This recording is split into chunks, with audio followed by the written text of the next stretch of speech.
I think I've said enough. Mr. Hoffman, I got a question. One of the recommendations was about changing the current membership of the Board of Trustees. Give me. It's obvious sure, you've I'm been sure around the glad block a few times. Give me the history. Mr. Chairman, I had that on my notes. I have to think about it. I have to laugh. I caught you. The Board of Trustees currently is made up of two, we'll say police fund, two police officers chosen by the members of the fund, two residents of the city appointed by the city. They're not police officers. They're not associated with police officers. Those four make a recommendation of an impartial fifth member appointed by the city. So it's a 5-member board. There is provisions in 18508, I think it is, that you can have a larger board, but it must be the same proportions. Now, I don't know if the city's spokesperson is advocating they go back to the original 1953 provision for police or the 1937 provision for the fire. But if you think about it, it was really a democratic solution. The mayor, as long as he was mayor, was the chairman. And the chief of the department, as long as he was the chief, was the secretary. And they had one firefighter or one police officer who was approved by the city, recommended by the members. Now, who hires the chief? The mayor. Who hires the firefighter? The chief. Now, what could be more democratic than that?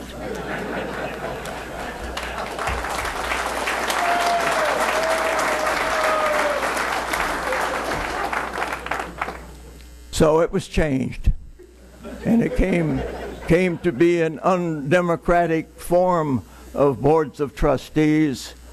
And I must say that the Board of Trustees for fire and police funds in this state are probably the most dedicated, educated employees and members that you could get. You should take your hats off to the Division of Retirement. They have held annual conferences for I don't remember how many years, teaching boards of trustees members what their fiduciary responsibilities are, and they have distinguished speakers and seminars at this symposium at no cost to them. Just get there. I think you might pay a little registration fee, but they don't pay for the classes that are held there to educate them. So I think that it works. Now, it doesn't work if you can't control it. And that appears to me what is the underlying basis for the League of Cities to go back to a board that they think should have more transparency. I certainly can't have a board that has required more reporting, because that is amply covered in Chapter 112. And I might say, members, that since 1977,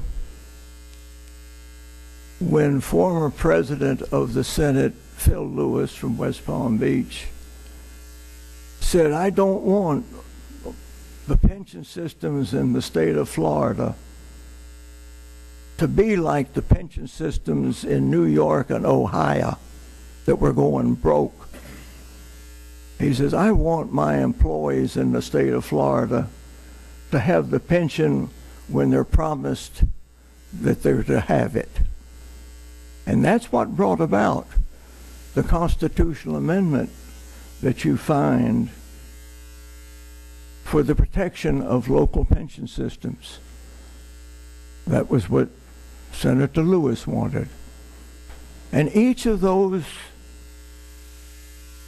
retirement funds that have asked, that are established by a special act of the legislature or by an ordinance, when they want an improvement or a change, they must certify that that improvement and change has been actuarially studied. It is going to be funded actuarially, and it meets the test of the Constitution requirement. Now, how do you blame anybody else for the conditions of the systems? Since 1977, they've attested that everything they want to do is fully paid for.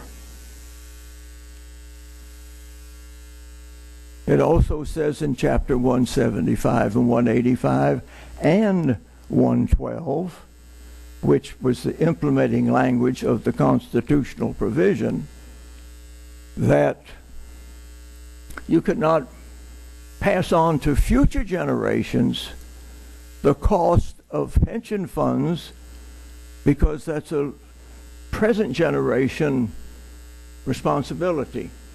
Therefore, any benefits must be amortized in no more than a 40-year period. I hope those taxpayers live 40 years. I've got a few more to go.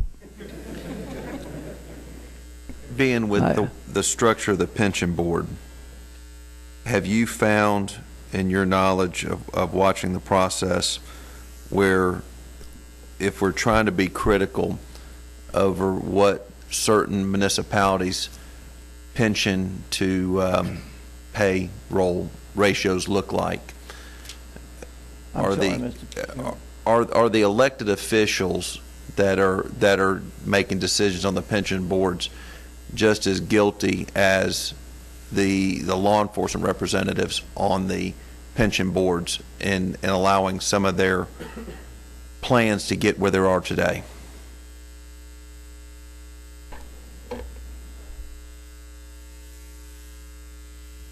As I understand it, Mr. Chairman, the pension board fiduciary responsibilities is to administer the pension that's agreed upon between the city and the employees. They're not in the process of negotiations. That's done by the city, who hires a negotiator or has one on board, and the representatives of the